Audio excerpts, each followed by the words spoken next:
jà ní àmín láéláé. Jésù. Mo dá padà sínú ayé gbogbo ẹ̀yin tẹ́ ń gbọ́ mi náà. Ìjì tí sára wájú dèrò ẹ̀yìn kò ní padà dá èmi àmín àti Jésù. ìwọ. àmín Jésù. Jókà rẹ ti jẹ lọ́dún tó ń wò yìí o. Tó o bá ti gba Jésù kò lè ṣe. Jókà rẹ ti jẹ. Ọlọ́run jókà rẹ jẹ. Oṣù 12 yẹn Ọlọ́run sọ fún mi pé áńgẹ́lì olóore òun ti rán wọn báyìí. Kábíyèsí Wọ́n Ọlọ́run. dẹ̀ bẹ̀rẹ̀ sí sọ̀kalẹ̀ láti agogo 3 ọ̀sán ọ̀la. Mẹ́ta ọ̀sán Bẹ́ẹ̀ni ọ̀la. Olúwa fún mi ní ìdánilójú. Ó ní agogo 3 ọ̀sán ọ̀la. Ó ní á gbé èrè àdúrà tó ti gbà láti January dé. Kábíyèsí. Gbogbo ibi tí gbogbo ọkàn tó ń gbọ́ mi tó Kábíyèsí. bá wà ní aago 3 ọ̀sán ọ̀la máa fi ẹ̀mí rẹ béèrè ńlá. Kábíyèsí Olúwa ní Ọlọ́run. á gbé èsì àdúrà fún gbogbo ọkàn ènìyàn Kábíyèsí Ọlọ́run. tó bá béèrè láti aago 3 ọ̀sán ọ̀la ni wọ́n ti sọ̀kalẹ̀. Kábíyèsí Ọlọ́run. Ó ní wọ́n fẹ́ palẹ̀kùn ọdún yìí dé. Wọ́n á wá gbé ire tó fi lu ọdún tuntun. Wọ́n á gbé fún ọ. Áńgẹ́lì olóore wọ́n á sọ̀kalẹ̀ láì ní àtakò. Olúwa ló wí bẹ́ẹ̀. Ohun tó Olúwa bá dẹ̀ ti wí kò ní àtakò. Bẹ́ẹ̀. Torí ajíṣẹ́ ti Màríà fún ó sì ṣẹlẹ̀. Nígbà tí Màríà forí kó ire tán, ó ṣẹlẹ̀ náà ayé Elizabeth. Ọlẹ́ ayé tún sọ nú ẹ̀. Bó ṣe kí èmi náà wá kí ọ báyìí. Kábíyèsí. Olúwa wí fún mi pé sọ àsọtẹ́lẹ̀ fún gbogbo àwọn ènìyàn tí ó gbọ́ eléni. Gbogbo ẹ̀yin ènìyàn tí ẹ̀ ń gbọ́ mi lénìí. Ní orúkọ Bàbá tọmọ tẹ̀mí mímọ́, gbogbo ẹ̀dá tó bá dúró pò wò ní jí ọlọ lórúkọ Jésù ẹ̀ mọ́ fi kú pa á. Àmín Jésù. Ẹni tó bá lò máa mú ọ lẹ̀ fún ogun jíjà lórúkọ Jésù ẹ̀jẹ̀ rẹ̀ ló fi máa gòkè Àmín lórúkọ Jésù. Ọdún ti tó oṣù 12 tó ń wò yẹn pẹ̀lú àṣẹ mi ò dá wá bí o. Mo wá tàṣẹ Ọlọ́run ni. Olúwa ní kí n máa lọ. Bí wọ́n bá pè mí tó Olúwa bá ní kí n máa lọ. Ariwo kọ́ ni music o. Bẹ́ẹ̀ni. Bí o ṣe wòlíì alágbe. Bẹ́ẹ̀ni. Ọlọ́run ló sọ fún mi pé kí n wá bí. Ó ní kí n wá jíṣẹ́ fún gbogbo ẹ̀yin ènìyàn tí ó yẹ láti rí mi, tí ó yẹ láti mọ̀ mí, ló yẹ láti gbọ́hùn ẹnu mi.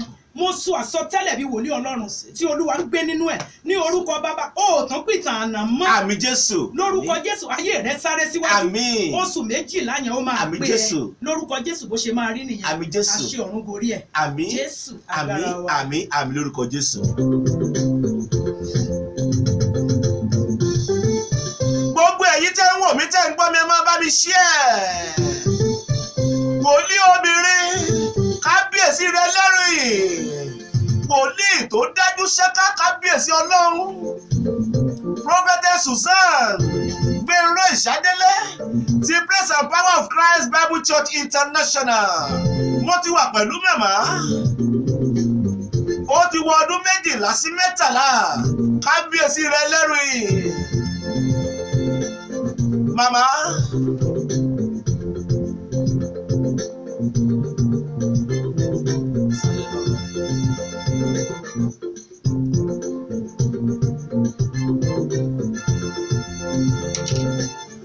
Tí ìgbọ́n kankan lórí ètò màmá ibi tá à ń lọ la wá dé yìí láàrin ìṣẹ́jú 3 àwọn àdúrà yẹn ẹ bá mi ṣe fún àwọn ènìyàn báyìí láàrin ìṣẹ́jú 3 ká sì parí ètò Ó dáa. fún Mo tèmi. sọ àsọtẹ́lẹ̀ bí wòlíì.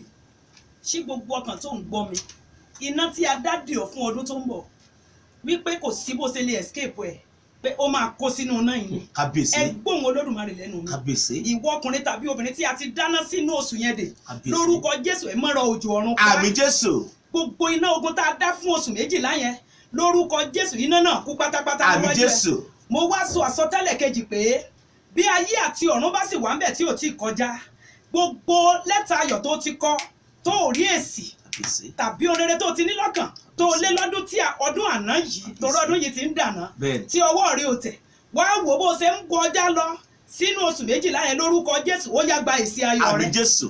Ìwọ tó ṣe foundation létí igi ti wù nínú ilẹ̀ ilé rẹ Kábíyèsí. Ọlọ́run tó kọ́lé fún mi láyé ní kí n máa sọ àsọtẹ́lẹ̀ fún ẹ. Ó ní kí n gbọ́ ó ní bí mo bá lè kọ́lé láyé ó ní kò sí ẹni náà tí máa gbàdúrà fún tí ò ní kọ́lé. Kábíyèsí. Ó wá kọ́lé fún mi kì í ṣe kan kì í ṣe méjì kì í ṣe mẹ́ta. Mo sọ àsọtẹ́lẹ̀ bí wòlíì Ọlọ́run gbogbo ìwọ tí ẹ ti bá ilé mọ́ lọ́wọ́ ní orúkọ Jésù ẹ ti ayé rẹ kúrò. Àmín Jésù. Tó gbọ́ ìmí mo sọ àsọtẹ́lẹ̀ ìwọ kan tí ayé fi ráre ó wà nínú ìráre àti wàhálà ayé. Mo sọ àsọtẹ́lẹ̀ bí adániwáyé bá mú mi kúrò nínú ìráre ayé mo èmi ń tọrọ aṣọ wọ̀ ni bí Olúwa bá nílò ọmọ wọ̀ tó wù ọ́ báyìí tí a bá lo àwọn èèyàn kan fún mi ẹ gbọ́ ẹni tí Ọlọ́run máa lò fún ìwọ náà tó ń fi ráàánú gbà láyé tó ń fi kúrò nípò ìráre tó ń fi kúrò nípò ìtọrọ lórúkọ Jésù ó yá lọ pàdé ẹ. Àmín Jésù. Oṣù 12 yẹn ni mo sọ àsọtẹ́lẹ̀ bí wòlíì ní orúkọ Bàbá tọmọ tẹ̀mí mímọ́ mo sọ àsọtẹ́lẹ̀ pé o ò ní fi ìnira lò ó. àmì Jésù. àṣẹ tó fi ìtura lóṣù 12 láti January wọ December ní orúkọ Jésù àṣẹ náà kọjá sínú ayé rẹ. àmì Jésù. ẹ gbọ́ irú àìsàn wo ló ń ṣe ẹ́ limata payama santali jidaru kampalia àìsàn wo ló ń bẹ nínú àgọ́ ara rẹ nítorí pé gbọ́ mi o sì ń wò mí bẹ́ẹ̀ ló ń sí ẹ gbọ́n Olódùmarè lónìí àṣẹ ìwòsàn ní orúkọ Bàbá tọmọ tó yá kọjá sí ayé rẹ. àmì Jésù.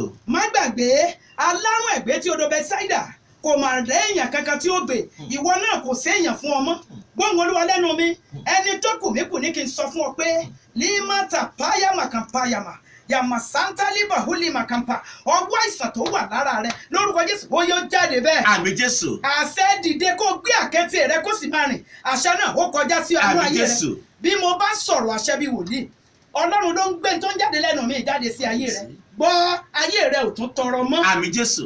mo sọ àsọtẹ́lẹ̀ ayé rẹ ò tún tọrọ mọ́. àmì Jésù. ìwọ tí ẹ ti dojú ọ̀nà rẹ rú wọ́n ti da sẹ́rú mọ́ ọ lọ́wọ́ ọwọ́ àṣẹrú ẹgbẹ́ rẹ o tún gbàre mi kò tún pé ọ gbogbo owó ló kó odò ń gbèsè bí obìnrin yẹn ó wá sáré lọ ṣàgbèrè gbọ́ ìwọ ò ní ṣàgbèrè lórúkọ Jésù mo sọ àsọtẹ́lẹ̀ ọwọ́ tó ń ba owó jẹ́ mọ́ ọ lọ́wọ́ àmì tó ń ba owó jẹ́ mọ́ ọ lọ́wọ́ nítorí pé o gbórúkọ Jésù lẹ́nu mi lórúkọ Jésù àmì yẹn parẹ́ bẹ́ẹ̀. àmì Jésù.